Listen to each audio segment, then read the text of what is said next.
session.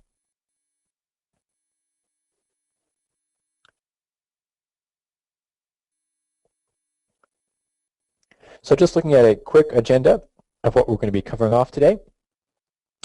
We're looking at reconciling your payroll. And then we're talking about identifying and correcting errors, processing payment summaries, sending those payment summaries to employees, submitting them to the ATO. And finally, we'll have a quick chat about legislation changes that recently came through in regards to superannuation. Before we go any further, I just want to make sure if you guys can hear me okay. Feel free to chat through in the chat function.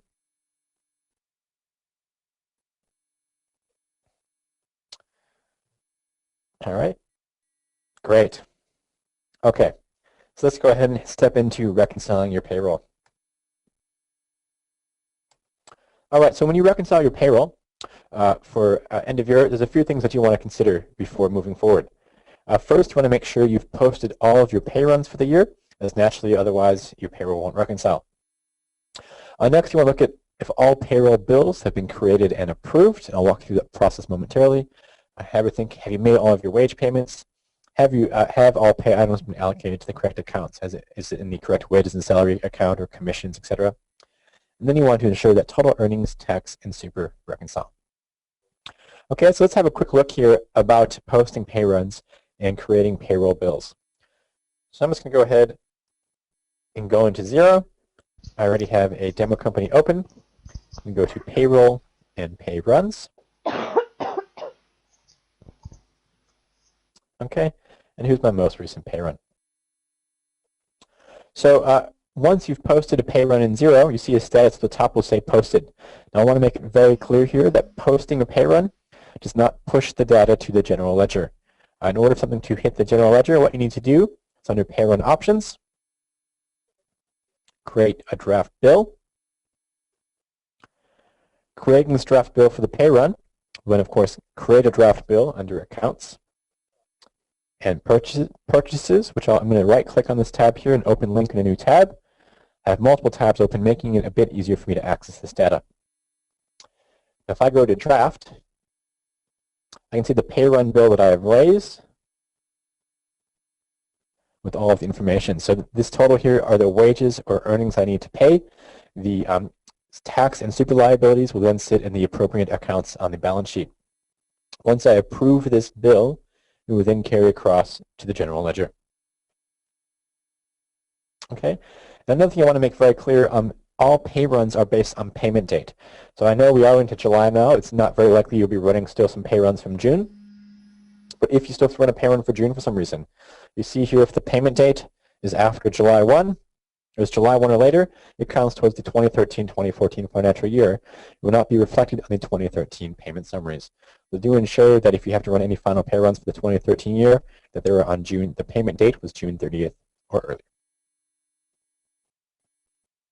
All right, so we've posted our pay runs, we've created and approved any draft bills, so that is carried through to the appropriate general ledger reports. And now we're going to go ahead and ensure that our total earnings, tax, and super reconcile. So to do that, I'm just going to go to my reports and all reports. And first, I'm going to have a look at my payroll activity summary report. Okay, so any report in Xero for payroll, you can always filter by all employees, by an employee group or individual. In this case, I'm going to choose all employees. My date range, of course, will be last financial year as we are past the 30th of June. Click Update, and here we are. Okay, so here are my total earnings. Here's my total tax. And here's my total super. Fantastic. So what I want to do is compare this report against our general ledger report. So again, I'm going to open in another tab, Reports, All Reports, right-click, open a new tab. Makes for some easy navigation in Xero. And I'll choose my general ledger report. Now right away, before you freak out and see that there's no data here, first thing we want to do, make sure our dates are correct. So July 1 should be July 1, 2012, right? Going to do 30th of June, 2013. All right, just a very simple thing, but we all make these mistakes. I do it all the time, unfortunately. And we want to change the date.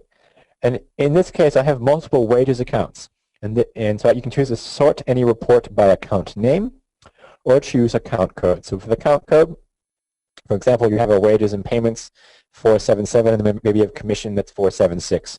So I'm going to sort by account code. I'll update here to make sure that they're all in order. So here we are, commission and wages and salary. All right. So when you reconcile your accounts, when it comes to wages and super, which we have here, here's wages, these two lines here, and super, you want to make sure you look at net movement, as this accounts for any manual journals that may have been run to these accounts. All right, so first looking at commission and wages and salary, if I add up this amount here and compare it to my payroll activity summary report, look at my total earnings summary here, $457,892.08, quite the mouthful. That reconciles here against these two amounts for wages, or essentially earnings. Fantastic. Next, under net movement, we look at my amount for super. Again, we're going to compare it, my super of $40,869.19. Fantastic. That also reconciles. The next, we look at total tax. Now, for total tax, this is a bit different. On our GL report, we're going to look at the credit. Okay, looking at the credit here, because the net movement here is what we've paid. So my credit that's sitting here for tax, that also reconciles against the appropriate account. Okay, so here I'm looking at my wages and super expenses, and here I'm looking at my tax liability, the credit for that year. Okay, great. So what have we done there? We've had a look and made sure we've posted all of our pay runs for the year, that all payroll bills have been created and approved. We've reconciled everything to the correct accounts, and we make sure that total earnings, tax, and super reconcile. We did that by looking at our payroll activity summary report and our general ledger report and comparing the two. Excellent. So now what we're going to do is have a look at processing our payment summaries. So in Xero, what I'll do now is go back to my payroll and pay runs.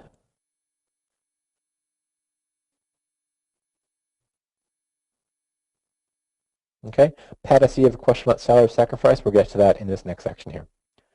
Okay, payroll, and then employees. Okay, so here are all of my active employees. You can, of course, do all of your employees if you need to include terminated employees in your payment summaries if you've yet to do them, provide them to employees. And what you want to do as well is make sure that employees have been invited into the employee portal. So first, when setting up an employee, you want to make sure that they have their email addresses entered in. So for example, if I click into James Bond here, email address there, fantastic. Go back to employees. Click this box to highlight all employees and choose invite to portal.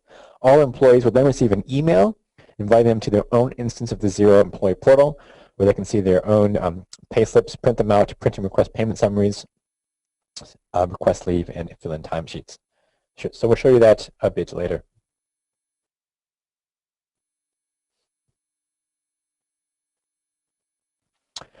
Okay, so to access year-end payment summaries, what we'll do is click on Payment Summaries. Okay, and before we go any further, just want to raise something here. If you wish to review any information that we've covered off today, there's a really excellent video here for payment summaries that walks you through essentially the entire webinar in about 5 minutes. Additionally, in any section in Xero, if you want help, and in this case we're talking about payment summaries, you can go to the Help tab and get help for this page. We'll take you to a help article in Xero with functionality pertaining to exactly the page you're on. So we've rewritten from scratch the entire end-to-end process for year-end payroll requirements. If you walk through this process step by step, you'll be good to go to do your payment summaries. Okay, so here we are for our organization details for payroll.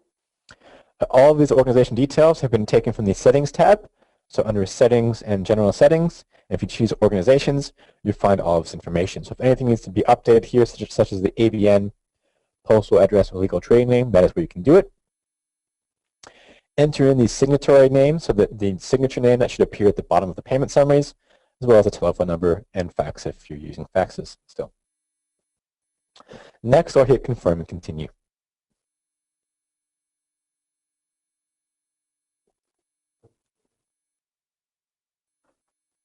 All right, so here we have all of my payment summaries for all of the employees for financial year ending 2013. Okay, so there have been a few changes to this screen, or essentially we've created the screen since this release. So some things you can change with financial year end. You can view previous year's payment summaries as well. So if you need to make any changes, you can go back and have a look at them, or publish them or print some out for your employees, or of course send them to the employee portal. So as many payrolls as you've done in Xero, payroll years, you can view them here. We've also added a couple of things to the payment summaries. So that's the workplace giving column and the union/association fees column. So next you're probably wondering, how do we ensure that the appropriate pay items appear in these columns on the payment summary? So we'll show you how to do that here. If you go to Settings and Payroll Settings, I'm going to right-click again, open link in New tab, and look at Pay Items. Okay, so let's look at our deductions here. And for example, our union fees/subscriptions. So under union fees/subscriptions, or really any deduction type in Xero, you have a category. Now that category can be none, meaning if it's none, that this deduction will not appear on the payment summary. Okay, if it's workplace giving, you choose that. It will appear under the workplace giving column of the payment summary. If it's union/association fees, it will appear under the union/association fees section of the payment summary. Now, some people were asking about salary sacrifice. So if it has to do with super, salary sacrifice for super is not handled under deductions. It's handled under superannuation on the pay template. So I'll show you how that works momentarily. Okay, deductions have nothing to do with super. Super is done separately. So salary sacrifice, say for your mortgage, will be set up here as a deduction. But salary sacrifice for super will not be handled here. Okay, so if you want something to appear here, we set under workplace givings or union/association fees, that will occur under pay items. Now, if you wish something to be considered an allowance, going back to payroll settings and earnings, you can see earnings types. So if I'm looking at an earnings type with the word allowance in it, if I choose the earnings type allowance, this means that this earnings type will appear on the payment summary under the allowances tab. Okay, so we have a few other things to manually enter in here in the payment summary. So you have the reportable fringe benefits amount, which you can key in there if you're reporting on this, and lump sum payments. If you click into lump sum payments, you have your A, B, D, and E type payments. Enter in the amount. You can choose the type if it's R or T. So these are going to be manually entered. Okay, so next what we want to do, of course, is review our payment summaries and have a think if we feel that these are correct, or if there are any adjustments that we need to make. Okay, so naturally this is demo data that I've created.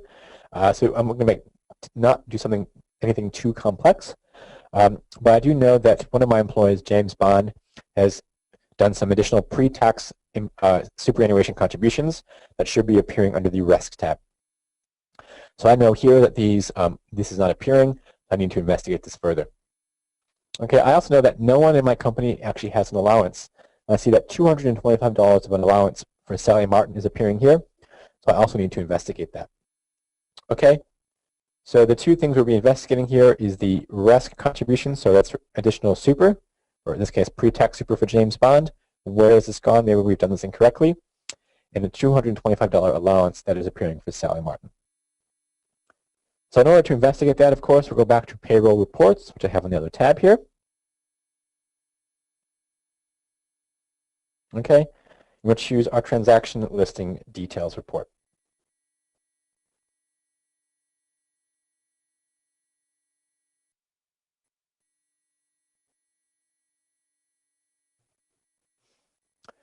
Okay, so in this case, because I'm looking at for two different employees, I'm going to do an individual report. So I can choose an individual employee. I'm going to choose James Bond first. Again, my date range will be for the last financial year. Okay, now pay item type, I'm not quite sure what I'm looking for. You know, is it a deduction? Is it an earning? So I'm just going to choose update and search for them all. And I see, wow, there's a whole bunch of information here. How am I going to sort through this mess? So first thing I want to do with any of my reports, under standard view, maybe I'll group them by pay item type. Okay, that's starting to look a bit better. I think these deductions for salary sacrifice should actually be for super. So I'm going to filter my results. I search by salary first. Okay, and it makes it a bit easier, but I think these earnings types shouldn't be here either. So I'm again add another filter for sacrifice. Okay, and here you can see my search terms. If I want to get rid of one of my search terms, I can simply tick the box, and this will remove that filter. So here I have all my salary sacrifice, and it should actually be for super that I accidentally put under deductions. So to add up these amounts, I'm going to go ahead and export to Excel, and then we'll download to Excel. So I've already opened this Excel amount here. I need to add up these amounts. I need to figure out what I should be moving from a deduction type to a superannuation pay item type. So two ways I can do this. I can highlight this whole column, and down the bottom in really small print, I'm going to say sum equals $6,000. Alternatively, up the top, I can hit the sum key and get my total of $6,000. Great. So I know that the amount there is $6,000 that I need to move from deductions to salary sacrifice for super. So we'll cover that off in a moment with James. All right, next I have to run the same report for Sally Martin.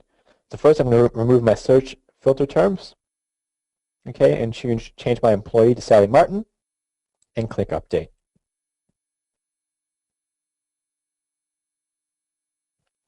Okay, again, I know I'm looking for allowance, so to make it easier for myself under filter results, I'm just going to search for allowance. Fantastic. There we are. There are the two meal allowances that add up to $225.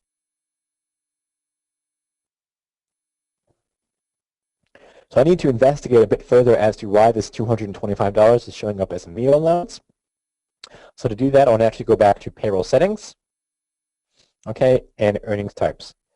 So here I have my earnings type called meal allowance, and it's listed as an allowance. This should actually be part of gross wages. So I can't change this earnings type and have it be retroactive. So what I need to do is put a big in caps letters here, do not use, next to this meal allowance, and save it, and create a new meal allowance called meal allowance that as an earnings type should actually be part of ordinary times earnings or gross wages. I'll leave my rate type here as rate per unit. My type per unit, I'm going to enter hours. In this case, I'd be exempt from super for this particular instance. Okay, hit save, and now we can go ahead and make some corrections. So let's review what we're going to change here. Okay, so we found an error with James Bond's salary sacrifice of $6,000 that's incorrectly coded to a deduction earnings type. It needs to be set up under super. We also found that Sally Martin has an allowance of $225, which is actually part of gross wages and not listed separately on the payment summary. So in order to do this, we're going to run an unscheduled pay run. Okay, so here I'm going to go up the top of my screen to payroll and pay runs.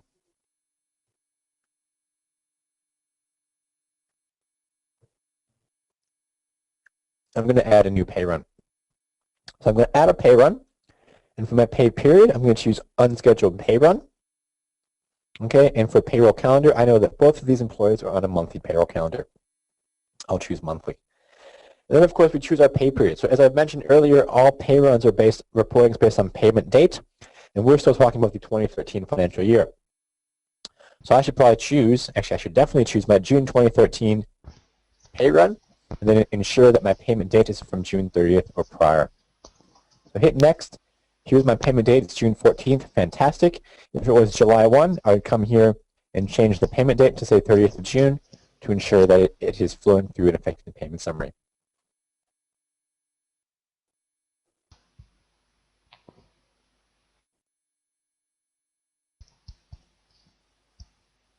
Okay, so here I'm going to choose James Bond and Sally Martin, as these are the two employees. I'm clicking here to highlight and make a few changes. So first I'm looking at James Bond, and again we're going to adjust James's super. Okay, so let's start from the top here. All we're doing is moving $6,000 from deduction to the super tab down here. So I need to zero out James's hours. We need to leave them on the payslip. an amount for salary sacrifice, I'm going to change to negative 6,000. Great. I'm going to add a super line here. Okay, so under superannuation, contribution types here we have 2 for RESC, so additional employer contribution. So let's say I have a great employer who wants to give me additional super on top of my standard earnings and super. I choose this amount. This amount will appear in my payment summary. But what I'm choosing today is a pre-tax voluntary contribution. Okay, so that means let's say I make $1,000 a week. And I want to contribute $100 for each pay period before tax to my super fund. This is the amount I will choose. I'm choosing a fixed amount and hitting OK. And entering $6,000. Right, so I'm just moving $6,000 from deductions to $6,000 for super. Okay. Then I'm going to delete any leave here, as this should not be accruing leave. And we're just essentially running a correcting pay run. Click Save and Next, and move on to Sally Martin. All right. So next for Sally Martin, everything we're going to edit is here under earnings rates. So I'm going to zero out her hours and add to earnings line. So first we have our do not use meal allowance, which I want to add here. And we have our new meal allowance called meal allowance, part of gross wages. So first our do not use meal allowance, I'll enter in 1, and we're adjusting to negative 225, the amount. And then our regular meal allowance hours should be units, I'll enter in 1, and 225 is the amount, right? So we're just moving things across. So again, in some cases, my meal allowance earnings rate will be an allowance. This depends on the award or agreement in your with the employee. In other cases, a meal allowance should just be part of gross wages. Okay, so that's what we're doing for the example here. So some allowances do appear in the payment summary and some do not. What happens here is based on the award we've made up for this employee, this accidentally got put on the payment summary when it should really be part of gross wages. Okay, so again, we've moved 225 from one earnings rate that was an allowance to one earnings rate that was not an allowance. Okay, there's no tax, no super being calculated. Again, here, no leave types being calculated. Fantastic.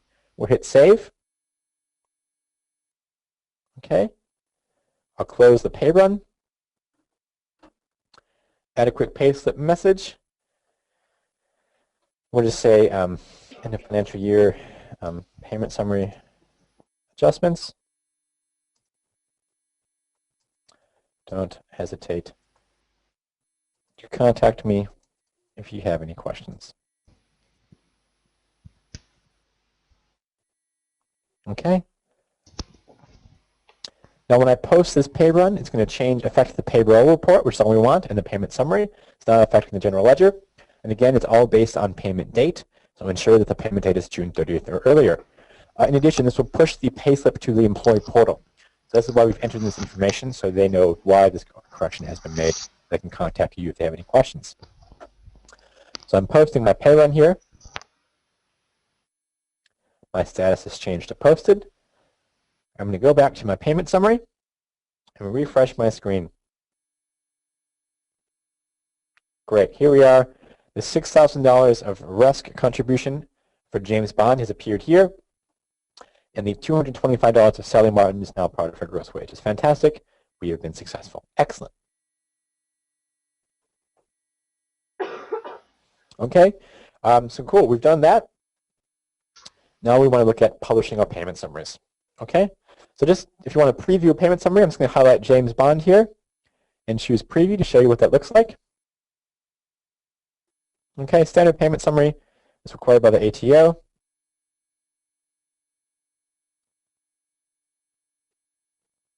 Total tax withheld. If there were allowances, they'd be listed individually.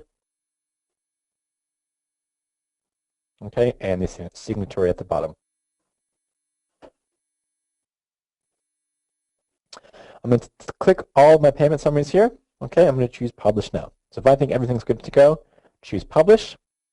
Ignore this for now. This is, of course, a demo company. If this is the first time you've done this, you won't receive an amendment notification. Click No and Publish.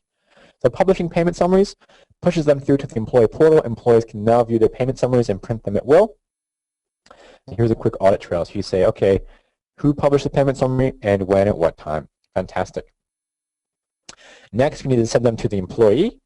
What you send to the employee, you either print them out as a PDF and mail them to your employees, or again, if all of your employees' email addresses have been entered in the setup, you choose to email employees payment summaries. Hit confirm. You know that your 8 employees have been mailed the payment summaries, and naturally they are all already also in the employee portal from the printout whenever they need them. And again, here we have an audit trail. Okay, so you've published your payment summaries and you've emailed them to your employees. Next, you need to create the mdupe file. So the mdupe file is the electronic file you can either upload to the ATO via the ECI portal, or you can put it on a memory stick or a DVD or CD-ROM and physically send it to the ATO. I'm going to create the mdupe file, and it's going to download to the download section of your computer. Before you do that, you're asked if you want to supply contact details. So why would you want to supply contact details? So the supplier is the organization that is preparing and or lodging the file to the ATO. So that's the person the ATO will contact if they have any queries. So you're going to say yes if perhaps you're external to the company. If you're an external accountant or bookkeeper, and you enter in your information, they can contact you. If you're an internal employee to the company, you can click no, and they'll contact the company for any further inquiries. Okay, and once I create the mdupe file, you will download to the downloads folder of your computer, and there you can find it, save it to your desktop, upload it to the ATO portal, or you can choose to go ahead and send it to them electronic or via a USB stick. Then here you are, you have the filed, showing that you've downloaded, created the mdupe file. Now again, this does not mean that you've filed your mdupe with the ATO. You still need to send it to them electronically or physically with a USB stick. Okay, now a few things to raise as well. Let's say I've made a mistake. Can I unpublish this payment summary? Yes, you can. I've made a mistake here and say with James Bond. Unpublish. Are you sure you want to unpublish? Yes. Make any changes that you need. When you're ready to go, you can publish again. Mark is amended. Yes. So this is an amended payment summary. We'll push this back through to the employee portal. If I publish that payment summary, if I want to preview it here, up the top, it can say this is an amended payment summary. This will also reflect appropriately in the mdupe file. Okay? So again, another big thing to raise is we do not make you roll over your payroll for end of year. You can start transacting in the 2014 payroll year before you filed your payment summaries for the year. If you need to go back and fix a payment summary, you can do so without having to delete your pay runs for the 2014 year. Okay? Okay, and then before we go on, let's have a look at the employee portal from the client employee side. All right, so when an employee logs into payroll, or the employee portal under payroll, they'll just see the My Payroll tab. They won't see any of the other information here. This is simply my demo company. So under My Payroll and Payslips, here employees can view all of their past payslips and view all of their past payment summaries. So they can go ahead and print those out on their own whenever they like, without you having to resend them to them. So employees can view and print their payslips, view and print past payment summaries. Again, you can publish previous year's payment summaries now as well. We don't lock that down for you.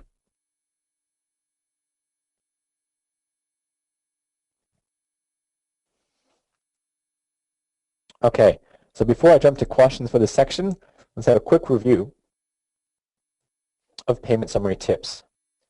All right, so one, you want to make sure that the reportable fringe benefit amount has a gross amount greater than $3,738 if you're putting it on the payment summary. You're also going to have to manually key in any reportable fringe benefit amounts and lump sum payments. And publishing payment summaries locks down the financial year and sends them to the employee portal. Okay, so you don't have to roll over a year. You don't have to do your payment summaries before doing your 2014 payroll. If you do publish payment summaries for all of your employees, it means you can no longer run pay runs for that year for an employee. Okay, so if you'd accidentally publish your payment summaries now in July for 2014 as an accident, you can't do any more pay runs for that year. Okay, let's have a quick look at some questions here. Just one moment.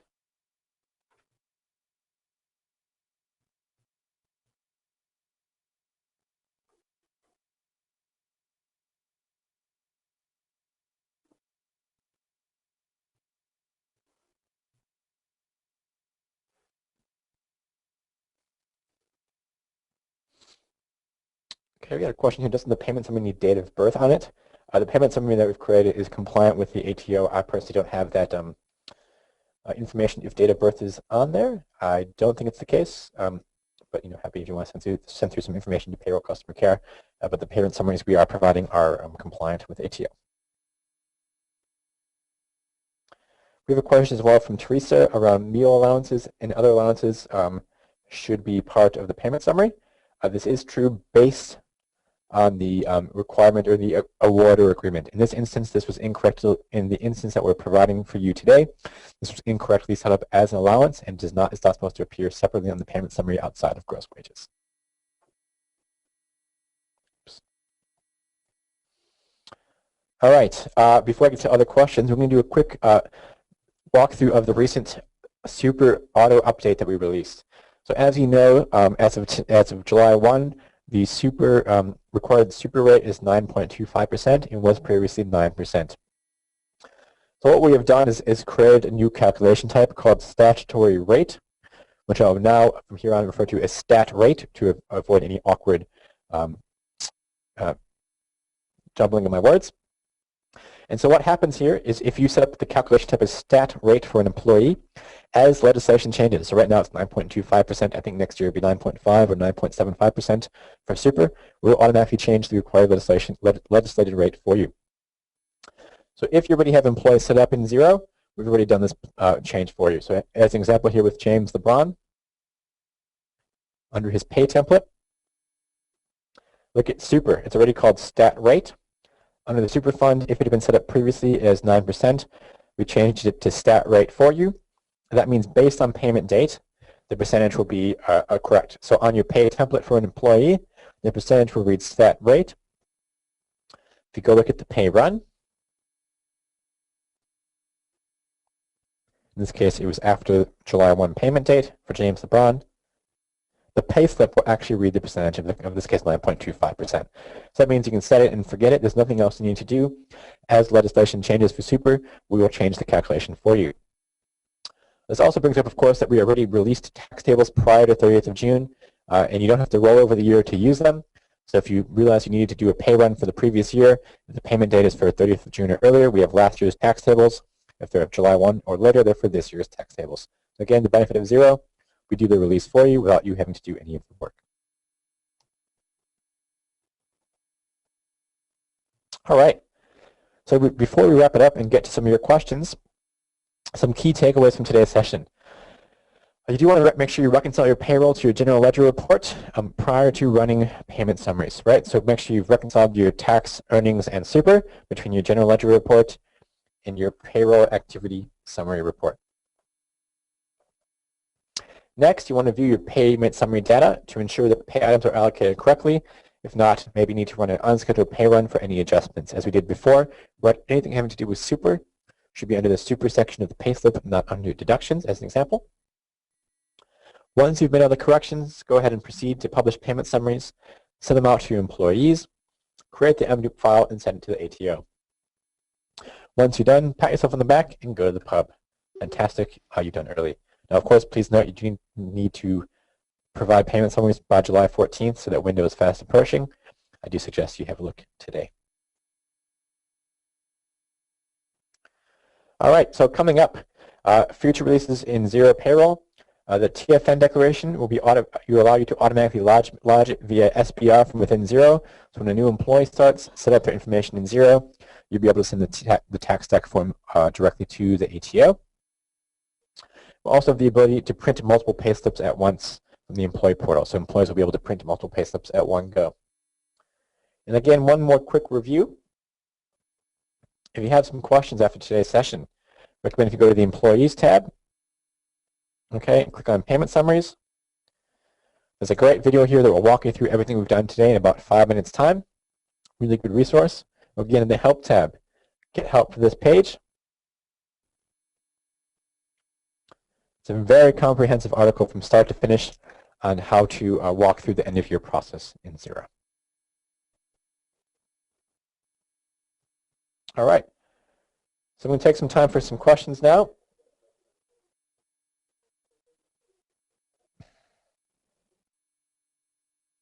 Okay, Let's see here.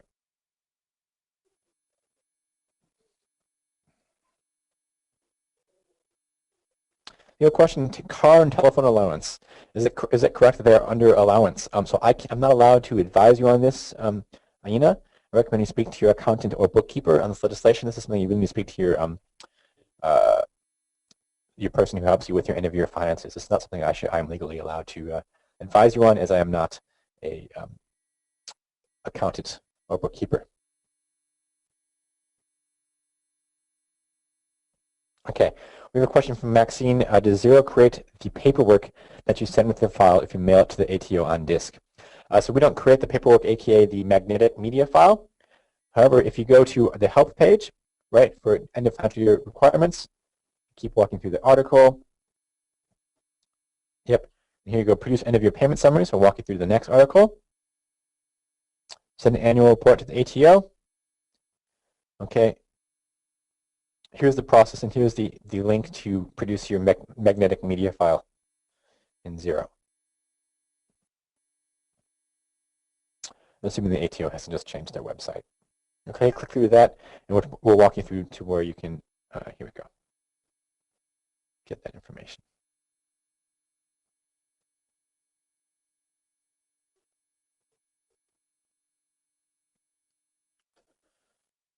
Okay, let's see any other questions. Okay, so there are no notes available, Katrina, but if you do go to the Xero website for looking at payment summaries at help.xero.com, essentially all the notes are there.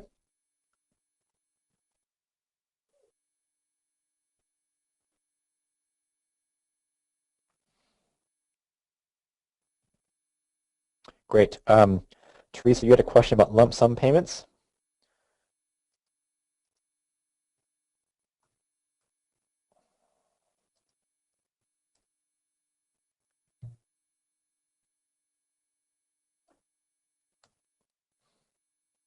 So in this case, a lot of this might fall under completing your final pays.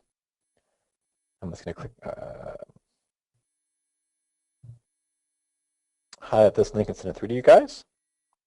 I think this will be of help.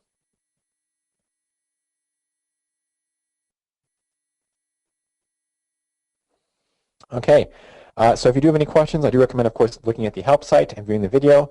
Or if you still can't find anything, you can email payroll@xero.com. Our payroll support team are doing an amazing job, bang-up job, working practically around the clock, working insane hours right now in Australia, and they'll be happy to help. So thanks very much, everyone. I do hope you find your end of financial year process painless. Do get onto it now, as you need to do this quite soon. And we do appreciate you using Xero and coming along to these educational sessions. Thanks very much, and have a great rest of your day. Take care. The organizer has ended the session, and this call will be disconnected.